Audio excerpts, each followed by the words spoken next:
உலக அளவுல அதுவும் இந்தியாவில தான் நாய்க்கடிகள் அதிகம்னு பார்க்கப்படுது. ஒரு வருஷத்துக்கு ரிஜிஸ்டராவே 3,20,000க்கு மேலான நாய்க்கடி சம்பவங்கள் நடக்குது. 20,000க்கு மேல ராபிஸ் நோயால மக்கள் ஒவ்வொரு வருஷமும் இறந்து போறாங்க. அதுலயும் தமிழ்நாடு நம்பர் 1. 2025 முதல் 3 மாசத்துல 1,24,000 நாய்க்கடி கேஸ்கள் பதிவாயிருக்கு.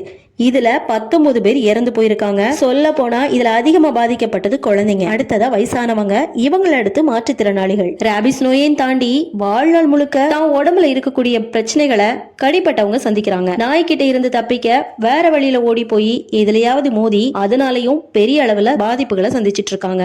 இந்தியாவில இந்த சம்பவங்கள் அதிகமா நடந்தாலும் இப்ப தமிழ்நாடு நம்பர் 1 பார்க்கப்படுது. ஆகஸ்ட் 2 சுப்ரீம் கோர்ட் ஒரு வழக்க கையில் எடுத்துச்சு. டெல்லியில 6 வயது பெண் குழந்தை ஒண்ணு நாய்க்கடியால ரேபிஸ் தொற்று உருவாகி இறந்தும் போச்சுது. நீதிபதிகள் கிட்ட இந்த வழக்கு போக ஆகஸ்ட் 11 ஒரு தீர்ப்பு வருது. டெல்லியில இருக்கக்கூடிய அனைத்து தெருநாய்களையும் மொத்தமா தூக்கிட்டு போய் எங்கெல்லாம் ஷெல்டர்ஸ் உருவாக்க முடியுமோ அங்க நாய்களை போட்டுடணும் அப்படின்னு, அதுவும் சீக்கிரமா செஞ்சிடணும் அப்படின்னு உத்தரவு போடப்பட்டுச்சு. இத பார்த்த டாக் லவர்ஸ் பொங்கி நாடு முழுவதும் பயங்கரமா எதிர்ப்பு கிளப்பினாங்க. டெல்லியில போராட்டமும் நடத்தினாங்க. ஆனா தமிழ்நாட்டுல நடந்த போராட்டத்தை பத்தி நம்ம அரசு பெரிய அளவுல கண்டுக்கல அப்படிங்கிறது முக்கியமான ஒண்ணு. ஆகஸ்ட் 14 அந்த தீர்ப்பை ரிவைஸ் பண்ணி இன்னொரு தீர்ப்பு வருது. என்னன்னா இந்த தெரு நாய்களை பிடிச்சிட்டு போய் கருத்தடை செஞ்சு அது இருந்த தெருவிலேயே கொண்டு போய் விட்டுடணும் அப்படின்னும், ரொம்பவே ஆக்ரோஷமா இருந்தாலோ இல்ல ரேபிஸ் தொற்று இருக்கிறதா உள்ள நாய்களா இருந்தாலோ தெருவில் விடாம ஷெல்டர்ல வச்சு பாதுகாத்து வரணும் அப்படின்னு ஒரு தீர்ப்பை சுப்ரீம் கோர்ட் கொடுத்துச்சு. அதுக்கப்புறம் தான் பூகம்பமே வெடிச்சது. பணக்காரர்கள் குரல் கொடுக்க ஆரம்பிச்சாங்க. இவங்கெல்லாம் சொல்ல போனா பெரும்பாலும் தெருவுல நடந்து கூட வராதவங்களா இருப்பாங்க. கார்லயே போயிட்டு வந்துட்டு ஜஸ்ட் பிஸ்கட் மட்டுமே போட்டுட்டு வரவங்களா இருப்பாங்க. ஆனா இதுல பாதிக்கப்பட்டது அப்பாவி பொதுமக்கள், தெருவுல தினமும் நடந்து வர்ற அப்பாவி மக்கள். கேரளாவில 65 வயது மதிக்கத்தக்க ஒரு பெண்மணி இறந்து போன சம்பவத்துல கேரள அரசு இங்க நாய்கள் மட்டும் பிரச்சனை கிடையாது, நாம இன்னும் அதிகமா சானிட்டரி ஆப்ஷன்ஸ் கொடுக்கணும், அது மட்டும் இல்லாம முனிசிபாலிட்டிக்கு ஒரு சில பவரை கொடுத்துச்சு. என்ன அப்படின்னா நோய்வாய்ப்பட்ட நாய்கள் இருந்தாலோ இல்ல ஆக்ரோஷமான நாய்கள் இருந்தாலோ அது முனிசிபாலிட்டி கொல்லலாம் அப்படின்னு உரிமையை கொடுத்துச்சு.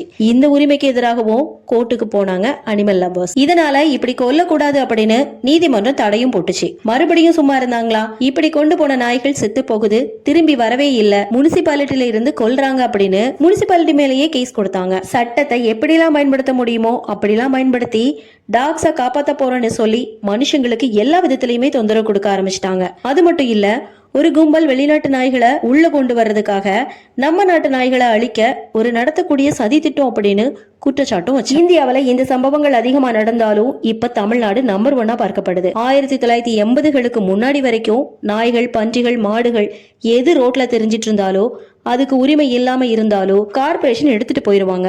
உரிமை இல்லாத நாய்கள் மரணத்தை சந்திக்கும். இதுதான் நடைமுறையா இருந்துச்சு. 80களுக்கு அப்புறம் பீட்டா உள்ள வந்த பிறகுதான் இந்த நிலை மாறிச்சு. கோபிநாத் அவங்க சொன்னதுதான், பணக்காரங்க வசிக்கிற தெருவுல நாய் மட்டும் இல்ல கொசு கூட இருக்காது அப்படின்னு. தெரு நாய்கள் கூட்டமா ஒண்ணு சேர்ந்துருச்சு அப்படின்னா ரொம்பவே ஆபத்தான ஒண்ணுன்னு மக்கள் புரியாம பேசிட்டு இருக்காங்க. இதை பத்தினா உங்களோட கருத்துக்களை மறக்காம கமெண்ட் செக்ஷன்ல ஷேர் பண்ணுங்க. இந்த பதிவு உங்களுக்கு பிடிச்சிருந்தனா லைக் பண்ணிட்டு மறக்காம சேனலை சப்ஸ்கிரைப் பண்ணிக்கோங்க. தேங்க்ஸ் ஃபார் வாட்சிங்.